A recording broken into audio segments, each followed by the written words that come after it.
Okay, good afternoon, students. Good afternoon, sir.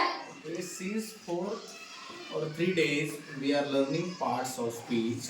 We learned noun, pronoun, adjective. Okay, am I right? Yes. One by one, tell me the meaning of noun. Noun means pronoun.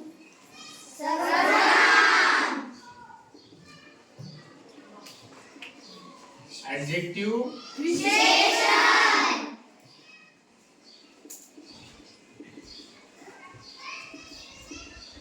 Today we are learning our fourth part of speech, and that is word.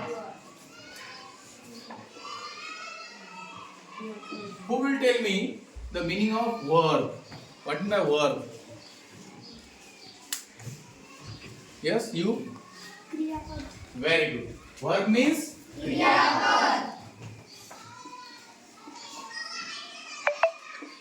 आता सगळ्यात पहिल्यांदा क्रियापद म्हणजे काय ते समजून घेऊया.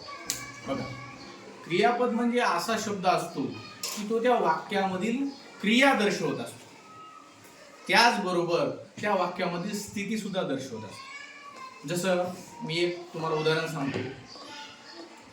Reshma pledge cricket. Reshma cricket खेळते. याच्यामध्ये कोणती क्रिया व्हायली रे? कोणती क्रिया व्हायली? हो, पण मराठीमध्ये कोणती क्रिया व्हायली? खेळण्याची क्रिया होत आहे. कोणती क्रिया होत आहे? बरोबर आहे. त्याच्यानंतर आता पुढचं एक वाक्य सांगतो मी. Vaishnavi goes to school. Vaishnavi शाळेत जाते. इथं कोणती क्रिया व्हायली? गोज म्हणजे जाण्याची क्रिया इथं होत आहे. त्याच्यानंतर आता पुढचं वाक्य खूप महत्वाचं आहे, बघा ते समजून घ्या. Rekha stands on the table. Rekha stands on the table. Rekha टेबलवर उभी राहते. याच्यामध्ये स्टँड्स म्हणजे बघा, स्टँड्स म्हणजे काय? उभे राहणे. उभे राहणे ही क्रिया आहे का? नाही, पण एक स्थिती आहे. उभे राहण्याची काय स्थिती आहे. मग ती स्थिती सुद्धा आपल्याला क्रियापदाच्या मार्फतही समजत असते. म्हणून क्रियापदाची डेफिनेशन आपल्याला अशी करता येईल. एव्हरी ऍक्शन, प्रत्येक ऍक्शन. आता ऍक्शन म्हणजे काय की ज्याच्या शेवटी ने लागलेला आहे. बघा, जसं पळणे, उठणे, खेळणे, रडणे, चढणे, लपणे, पकडणे, ढकलणे, ज्याच्या शेवटी ने लागलेला आहे ते सगळे आपल्याला मराठीमध्ये क्रियादर्शक शब्द असतात. त्याला आपण क्रियापद म्हणू शकतो मराठीमध्ये. इंग्लिशमध्ये कोणते आहेत मग सांगा बरं, हात वर करून. मी तुम्हाला 2-3 सांगतो. Swim, run. सांगा तुम्ही काही उदाहरण मला. एक उदाहरण सांगायचं हात वर करून. ऍक्शन दर्शवणारा शब्द. वॉक चालणे. सांगा. गो जाणे. फ्लाय उडणे. आणखी क्लॅप टाळ्या वाजवणे. जम्प उड्या मारणे. Sleep झोपणे. These all words are verb. हे सगळे वर्ड काय आहेत? वर्ब आहेत. म्हणून आपल्याला याची डेफिनेशन अशी करता येईल. Every action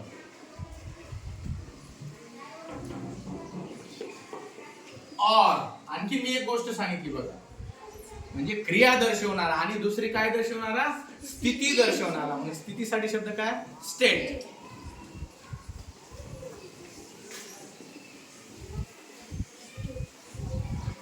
Every action or state in sentence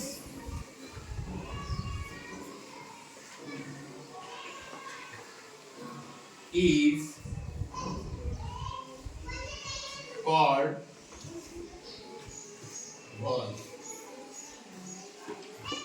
Every action or state in sentence is called verb. म्हणजे वाक्यातील क्रिया दर्शवणारा आणि स्थिती दर्शवणाऱ्या शब्दाला आपल्याला काय म्हणायचं आहे? क्रियापद असे म्हणायचं आहे. याला असं सुद्धा आपण म्हणू शकतो, a word who describe the action and states in sentence is called verb. किंवा अशी सुद्धा आपल्या बुक मध्ये 7वीच्या बुक मध्ये जशी व्याख्या दिलेली आहे, every action is called a verb. त्याच्यापेक्षा आपण every action or state in sentence is called verb अशा पद्धतीची व्याख्या करू शकतो. आपण मराठी व्याख्या सगळ्यांनी काय करायची आहे? स्वतः लिहायची आहे. आता आपण काही एक्झाम्पल तुम्ही सांगितलेले आहेत, इथे काही मी एक्झाम्पल लिहितो. सांगा आता हातवर करून. हा, क्लॅप. आणखी हा, रीड. आणखी वॉक. आणखी हा, यस, रन. आता मला एक दुसरा प्रश्न आहे, तो सांगा तुम्ही. Rahul was clever boy. Rahul was clever boy. What is the verb in this sentence? Rahul was clever boy, याच्यामध्ये वर्ब कोणते सांगायचं? Yes, was. बघा खूप महत्वाचं आहे. बघा वॉज इज ऑल्सो वर्ब. बघा आता याच्यामध्ये काय असतं? am, is, are, was, were. These are the verb of to be. To be चे हे रूप आहेत. आलं का लक्षात? be. be चे हे काय आहेत? रूप आहेत. म्हणजे या ठिकाणी यांना हेल्पिंग वर्ब म्हणून, ऑक्झिलरीज वर्ब म्हणून वापरलं जातं वाक्यामध्ये. पण ज्या वेळेला वाक्यामध्ये मेन वर्ब नसतं त्यावेळेला यांनाच आपल्याला वर्ब म्हणावं लागतं. जसं शी इज डॉक्टर, या वाक्यामध्ये वर्ब काय आहे? मग मोठ्याने सांगा. आय एम स्टुडंट, या वाक्यामध्ये वर्ब काय? एम. आता तुम्हाला लक्षात आलं, ज्या वेळेला मेन वर्ब नसतं त्यावेळेला या ऑक्झिलरीज वर्बला किंवा हेल्पिंग वर्बला आपल्याला काय म्हणायचं आहे? वर्ब म्हणायचं आहे. चला आता ही डेफिनेशन कोण वाचतं? हात वर करू. चला लवकर, मोठ्या आवाजामध्ये. हा, Shivani. Every action or state in sentence is called verb. Every action or state in sentence is called verb. आता मराठी डेफिनेशन कोण सांगतं? हा, वाक्यातील क्रिया व स्थिती दर्शवणाऱ्या शब्दाला क्रियापद असे म्हणतात. वाक्यातील क्रिया व स्थिती दर्शवणाऱ्या शब्दाला क्रियापद असे म्हणतात. ही डेफिनेशन तुम्ही तुमच्या मनाने लिहून घ्यायची आहे. आणि तुम्ही उद्या येताना कमीत कमी 25 वर्ब एक्झाम्पल म्हणून तुम्ही लिहून आणायचे आहे. आता वर्बचे 3 किंवा 4 रूप पडतात बघा. V1, V2, V3 आणि V4. 4 रूप आहेत बघा वर्बची. आता तुम्हाला एक एक्झाम्पल सांगतो मी. जसं गो. गोचं V2 काय होतं रे? वेंट. काय होतं? वेंट. WENT, went. आणि V3 काय होतं? गॉन. काय होतं? गॉन. आणि V4 काय होतं? गोइंग. बघा, गो, वेंट, गॉन आणि गोइंग. जसं प्ले, प्लेड, प्लेड, प्लेइंग. अशा पद्धतीनं आपल्याला आता ज्या वेळेला आपण ऍक्टिव्ह वॉइस, पॅसिव्ह वॉइस शिकू त्याच्यामध्ये आपल्याला V1, V2, V3, त्याचबरोबर आपल्याला पुढचा टेन्स शिकायचा आहे. त्याच्यात सुद्धा आपल्याला V1, V2, V3, V4 आपल्याला शिकायचे आहेत. ते आपण नंतर बघूया. सध्या मी जेवढं सांगितलं तेवढा होमवर्क पुढे करून आणायचा आहे. धन्यवाद.